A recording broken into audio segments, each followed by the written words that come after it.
Assalamualaikum warahmatullahi wabarakatuh. Saya Fitra Ilham Akbar. Saya di sini bersama kelompok saya akan menjelaskan tentang kebijakan moneter. Pemerintah memegang peranan penting dalam pencapaian kesejahteraan masyarakat pada suatu negara.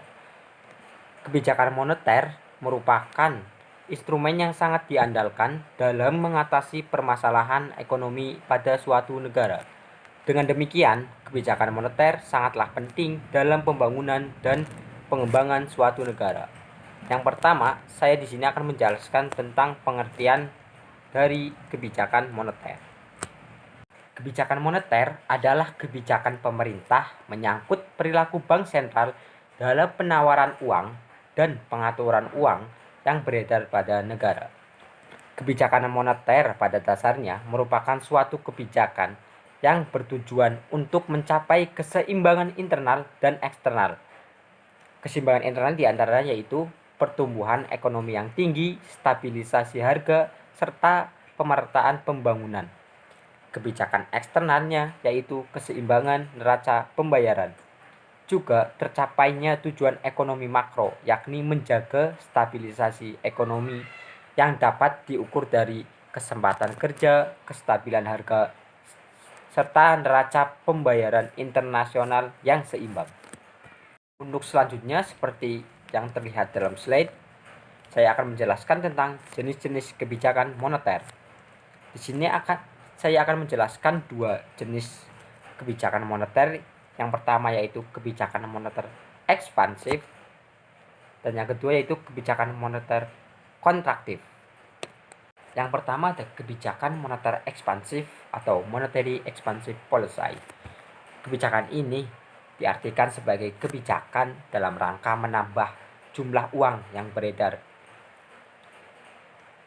Kebijakan ini dilakukan untuk mengatasi pengangguran dan meningkatkan daya beli masyarakat atau permintaan masyarakat. Kebijakan ini diterapkan apabila pada saat perekonomian mengalami resesi atau depresi. Kebijakan moneter ekspansif ini juga sering disebut sebagai kebijakan moneter longgar atau easy monetary policy.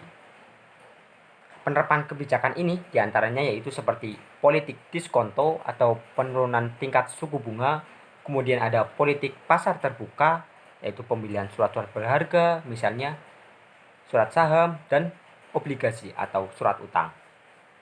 Kemudian ada politik cash ratio atau penurunan cadangan kas, kemudian ada politik kredit selektif atau pemberian kredit longgar dan sebagainya. Dan untuk yang kedua ada kebijakan moneter kontraktif atau monetary contractive policy. Kebijakan moneter kontraktif ini diartikan sebagai kebijakan yang dilakukan dalam rangka mengurangi jumlah uang yang beredar. Jadi ini seperti kebalikan dari kebijakan yang pertama tadi. Kebijakan ini dilakukan pada saat perekonomian mengalami inflasi. Kebijakan moneter kontraktif juga sering disebut sebagai kebijakan uang ketat atau tight money policy. Kebijakan ini dapat diterapkan berupa yang pertama yaitu politik diskonto, yaitu dengan peningkatan suku bunga. Kemudian ada politik pasar terbuka atau penjualan surat berharga. Kemudian ada politik cash ratio atau peningkatan cadangan kas. Kemudian ada dan yang terakhir ada politik kredit selektif atau pengetatan pemberian kredit.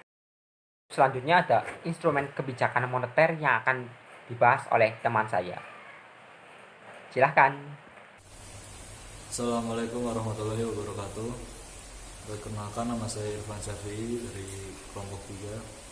Saya melanjutkan presentasi dari Fitra Ilham Akbar. Di sini saya akan menjelaskan tentang instrumen kebijakan moneter. Terdapat 4 instrumen dalam kebijakan moneter, yaitu pertama, politik pasar terbuka.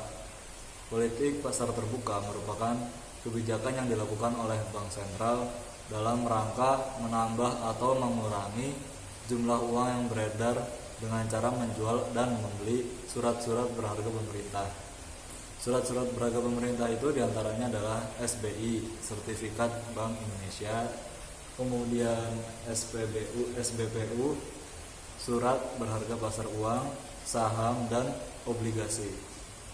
Jika pemerintah ingin mengurangi jumlah uang yang beredar, maka pemerintah akan menjual surat berharga pemerintah kepada masyarakat.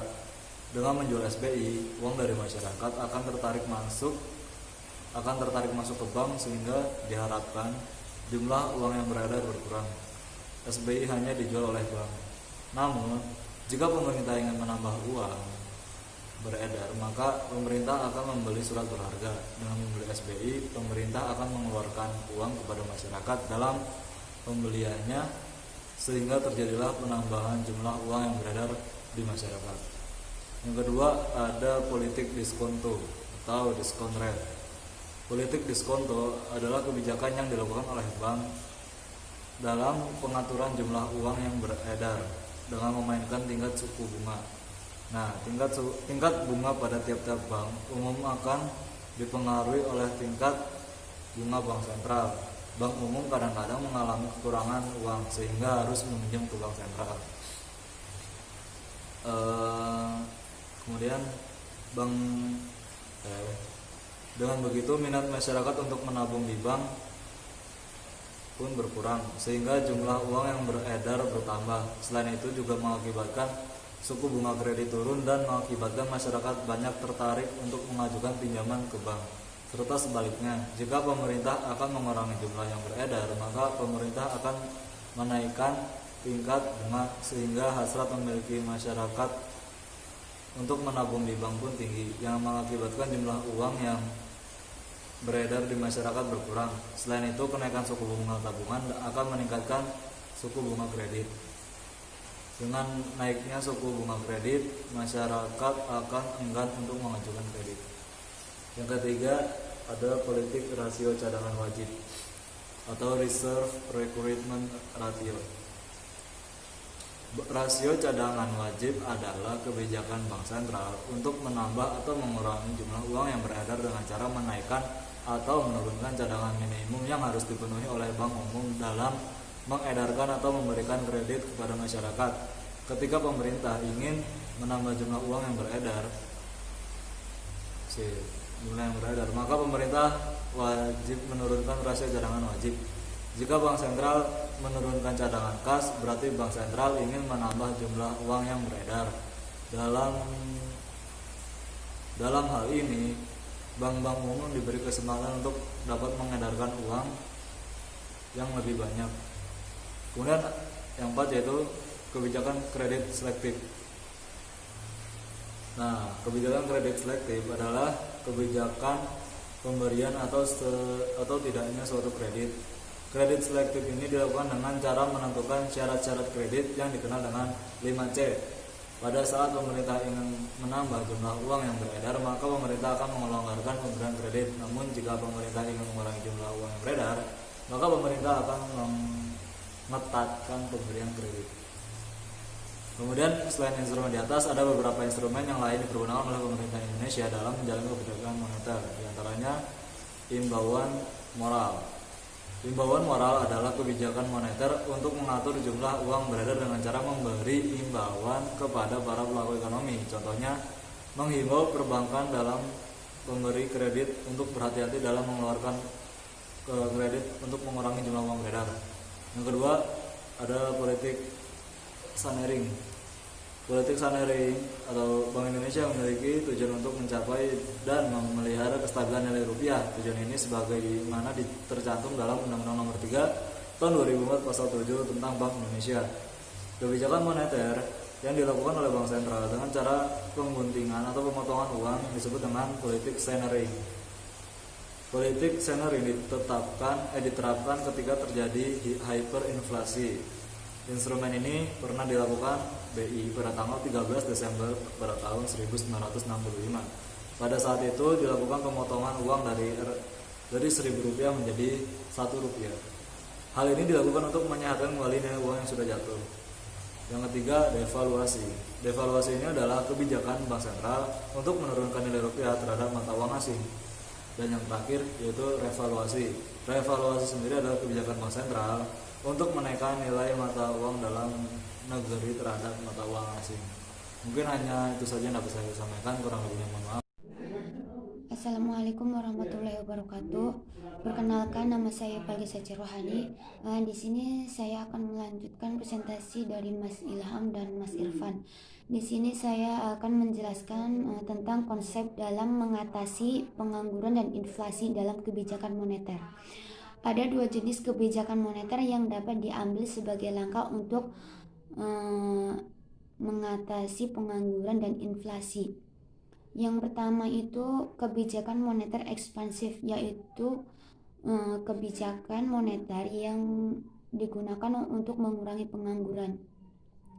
Kebijakan moneter ekspansif adalah kebijakan moneter yang diambil oleh pemerintah guna menambah jumlah uang yang beredar di masyarakat.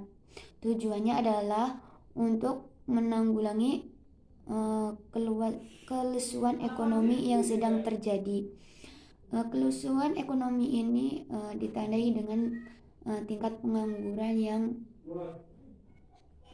naik ya, dan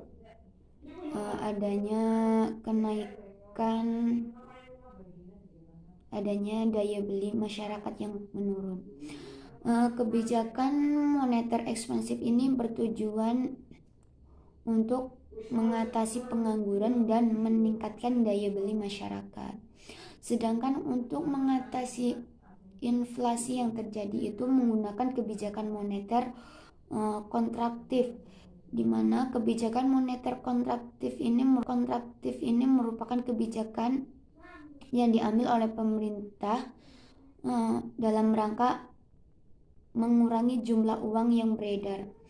Dalam hal ini berbanding terbalik dengan kebijakan moneter ekspansif, yaitu kebijakan moneter ekspansif ini adalah kebijakan untuk